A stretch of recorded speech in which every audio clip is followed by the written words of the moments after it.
Hello বন্ধুরা, আমি Madhumita. Madhuban YouTube চ্যানেলে আপনাদের সকলকে স্বাগত। আজকের এই ভিডিওতে আমি আপনাদের সাথে শেয়ার করব যে কিভাবে শীতকালে এই 15 রকমের সবজির দানা আপনারা কিভাবে লাগাবেন। এই একটি ভিডিওতে দানা লাগাবার সম্পূর্ণ পদ্ধতি আমি আপনাদের সাথে শেয়ার করেছি। দয়া করে স্কিপ না করে সম্পূর্ণ ভিডিওটি দেখবার অনুরোধ রইল। আর এটি এই চ্যানেলের প্রথম ভিডিও, যদি কিছু ভুল ত্রুটি হয় মার্জনা করবেন। আর যদি ভিডিওটি ভালো লাগে তাহলে লাইক, শেয়ার, সাবস্ক্রাইব করে আমার পাশে থাকবেন। চলুন তবে শুরু করা যাক। প্রথমেই আছে সর্ষে। সর্ষের দানা ছোট ছোট গোল গোল হয়। আপনারা একে ভিজিয়ে রেখেও ছড়াতে পারেন, কিন্তু তাতে এটি ছড়াতে অসুবিধা হয়। সুতরাং এইভাবে হাতে নিয়ে এইভাবে ছড়িয়ে দিন, আর ওপর থেকে একটি লেয়ার মাটি কোকোপিট বা মাটি কোকোপিটের মিশ্রণ হিসেবে দিয়ে দিন। এবার রয়েছে মটরের দানা। মটরের দানাকে 8 ঘন্টা ভিজিয়ে নিয়ে তারপরেই লাগাবেন। এটি লাগাবার পদ্ধতি অনেকভাবেই আপনি লাগাতে পারেন। ফার্স্ট হলো, আপনি একটা একটা ছোট ছোট গর্ত করে তার মধ্যে ভরতে পারেন, বা এইভাবে ছড়িয়ে দিয়ে আঙুলের সাহায্যে চেপে ভরে দিতে পারেন, বা তাও যদি না হয় এইভাবে ছিটিয়ে দিয়ে ওপর থেকে মাটি দিয়ে চাপা দিয়ে জল দিয়ে দিন। এবার হচ্ছে লাল শাক। লাল শাকের দানা প্রচণ্ড ছোট ছোট হয়, সুতরাং এই দানাকে লাগাবার জন্য প্রথমে একে বালির সাথে মিশিয়ে নিন, তারপরে এইভাবে চারিদিকে ছিটিয়ে দিন। তাহলে কি হবে, এক জায়গায় বেশি দানা পড়বে না, চারিদিকে সমানভাবে পড়বে। তার উপরে একই সয়েল মিক্স ছিটে দিয়ে দিন, তাহলেই ব্যাস হয়ে যাবে। তারপরে এই দিকে রয়েছে পালং শাকের দানা। পালং শাকের দানাও আপনারা 6 ঘন্টা জলে ভিজিয়ে তারপরে লাগাতে পারেন। আমি এখানে শুকনো অবস্থাতেই নিয়ে এইভাবে হাতের মধ্যে নিয়ে ছিটিয়ে দিয়ে ওপর থেকে মাটি দিয়ে চাপা দিয়ে দিন। দিয়ে তারপরে ওপর থেকে জলের ছিটে দিয়ে দিতে হবে। পালং শাক শীতকালে খেতে খুবই ভালো লাগে। আর এদিকে রয়েছে ধনেপাতা। কোনো কিছু না লাগালেও ধনেপাতা তো আপনাকে অবশ্যই লাগাতে হবে, কারণ শীতকালের ধনেপাতার স্বাদ একদমই আলাদা। এই দেখুন, প্রথমে ধনেপাতার দানাগুলিকে ছিটিয়ে দিলাম, আর তারপরে মাটির চাপা দিয়ে দিলাম ভালো করে। আর ধনেপাতার দানা লাগাবার আগে ভালোভাবেই দানাগুলিকে একটুখানি ভেঙে নেবেন। ধনেপাতার একটি গোল দানার মধ্যে 2টি দানা থাকে। আপনারা এইভাবে দানা লাগিয়ে তারপরে এইভাবে জলে ছিটে দিয়ে দিন। এবার হচ্ছে লাউ শাকের দানা। লাউ শাকের দানা লাগাবার সময় সর্বদাই যে সরু ভাগটা রয়েছে, সরু ভাগটা নিচের দিকে ভরবেন, আর ব্লান্ট দিকটা, যে ভোঁতা দিকটা, ওই দিকটা ওপরের দিকে থাকবে। তাহলে যখন দানার ভিতর থেকে চারা বেরোবে তখন সেটা সুন্দরভাবে বেরোতে পারবে, আর শিকড়টা নিচের দিকে আপনা আপনি চলে যাবে।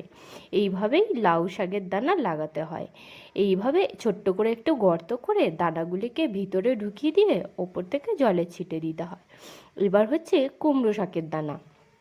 কুমড়ো শাকের দানাও একই প্রকারে, যে দিকটা সরু দিক হয় সেই দিকটা নিচের দিকে দিতে হয়, আর যে দিকটা ভোঁতা দিক সেই দিকটা ওপরের দিকে থাকে। এইভাবে ছোট্ট ছোট্ট গর্ত করে তার মধ্যে দানাগুলিকে ভরে দিতে হয়। দিয়ে ওপরটায় একটুখানি চাপা দিয়ে দিলাম, দেখুন এইভাবে। তারপরে এই যে কোনো দানা লাগাবার পরে জল কিন্তু অবশ্যই দিতে হবে। জার্মিনেশনের জন্য জল আর রোদ্দুর খুবই প্রয়োজনীয়। এদিকে দেখুন, চাপা ফুল গাছের সমস্ত পাতা ঝরে গেছে, কিন্তু ফুল এখনও ফুটছে আমার বাগানে। আর রয়েছে শিম গাছের দানা। শীতকালে শিম খাওয়ার মজা একদমই আলাদা। সারা বছর শিম পাওয়া যায় না, এই সময় প্রচুর পরিমাণে শিম হয়, আর শিম গাছ লাগালে ফলনও প্রচুর হয়। এদিকে রয়েছে ছোলা। ছোলা গাছও, ছোলাটিকে আমি 6 ঘন্টা ভিজিয়ে নিয়ে তারপরে এইভাবে ছিটিয়ে দিয়ে ওপর থেকে মাটি ছিটিয়ে বন্ধ করে দিলাম। আর দেখুন, ছোলা গাছ আপনারা অঙ্কুরিত ছোলাও নিতে পারেন। এদিকে দেখুন রসুন গাছ। রসুন গাছকে আমি একটি ট্রের মুখের দিকটা ছোট ছোট ফুটো করে নিয়ে তার মধ্যে বসিয়ে দিয়েছি। আর এই যে পাত্রটা, এই পাত্রটার মধ্যে জল ভরা থাকে, কিন্তু প্রত্যেক 4 দিন অন্তর একে একবার ধুয়ে পরিষ্কার জল দিয়ে আবার এইভাবে বসিয়ে দিই। শীতকালে রসুনের পাতা দিয়ে স্যুপ খেতে খুবই মজা হয়, তাই জন্য রসুনের গাছ এইভাবে আপনারা লাগাতে পারেন। এবার হলো মেথি শাক। শীতে যে কোনো শাকের গাছই আপনি লাগান না কেন, সবার আগে আর সব থেকে ভালো জার্মিনেট হয় মেথি। সুতরাং এইভাবে মেথির দানাকে যে কোনো পাত্রে মাটির ওপরে এইভাবে ছিটিয়ে দিয়ে একটি লেয়ার মাটি বা কোকোপিট নিয়ে ওপরে ভালোভাবে চাপা দিয়ে দিন। মোটের ওপরে মেথি জার্মিনেট হয়ে গাছ বেরোতে 2 দিন টাইম লাগে। প্রথম দিন ভেজে পরের দিন একদম সম্পূর্ণ গাছ বেরোনো শুরু হয়ে যায়। আপনারা মেথি শাক এই শীতে অবশ্যই লাগাবেন। এটি লাগানো খুবই সহজ। আর এদিকে দেখুন টমেটার তো দানা লাগানো আপনাদেরকে দেখালাম না। কিছুদিন আগে আমি বাড়ির টমেটোকে এর মধ্যে বসিয়ে দিয়েছিলাম, সেখান থেকেই এই দেখুন 3টে চারা হয়েছে। আর এদিকে 12 নম্বরে রয়েছে পেঁয়াজের চারা।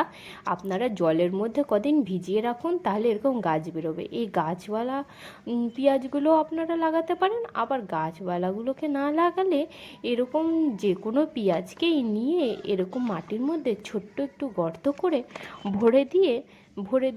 ভরে দিলেই ব্যাস হয়ে যাবে আপনাদের পেঁয়াজের গাছ। আর পেঁয়াজের শাক আর পেঁয়াজ পাতা, পেঁয়াজ কলি শীতকালে খেতে কিন্তু খুবই ভালো লাগে। সারা বছর পাওয়া যায় না, এই সময়ে পাওয়া যায়। এদিকে হচ্ছে আলু, যে সমস্ত আলু এইভাবে অঙ্কুরিত হয়েছে আর ছোট ছোট গাছ বেরিয়েছে, সেগুলিকে না ফেলে এইভাবে ছোট ছোট করে কেটে নিয়ে এরকম একটি পাত্রের মধ্যে মাটির একটু গর্ত করে তার মধ্যে বসিয়ে দিয়ে ওপর থেকে মাটি চাপা দিয়ে দিলেই ব্যাস হয়ে যাবে। আলুর শাক ভাজা খেতেও শীতকালে কিন্তু খুবই ভালো লাগে। সুতরাং এইভাবে সহজে আপনারা আলু গাছ লাগিয়ে নিন, আর আলু শাক খাওয়া হবে, তারপরে নিচে ছোটো মোটা আলুও হয়ে যাবে। আশা করি এইভাবে দেখুন এতগুলি গাছ আমি লাগিয়ে নিয়েছি।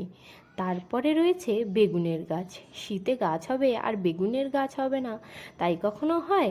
এই দেখুন আমার বেগুন গাছে বেগুন আসা শুরুও হয়ে গেছে। বেগুন সারা বছর পাওয়া গেলেও শীতকালে যে সকল বেগুন পাওয়া যায় অন্যান্য সিজনে পাওয়া যায় না। 15-16 নম্বরে আপনারা ফুলকপি, বাঁধাকপি, লঙ্কা এই সমস্ত লাগাতে পারেন। লঙ্কার গাছটা আপনাদের সাথে শেয়ার করা হলো না। ভিডিওটি যদি ভালো লাগে তাহলে অবশ্যই লাইক, শেয়ার, সাবস্ক্রাইব করে আমার পাশে থাকবেন। তবে আজকের মতন টাটা বন্ধুরা, দেখা হচ্ছে আবার পরের ভিডিওতে। Please like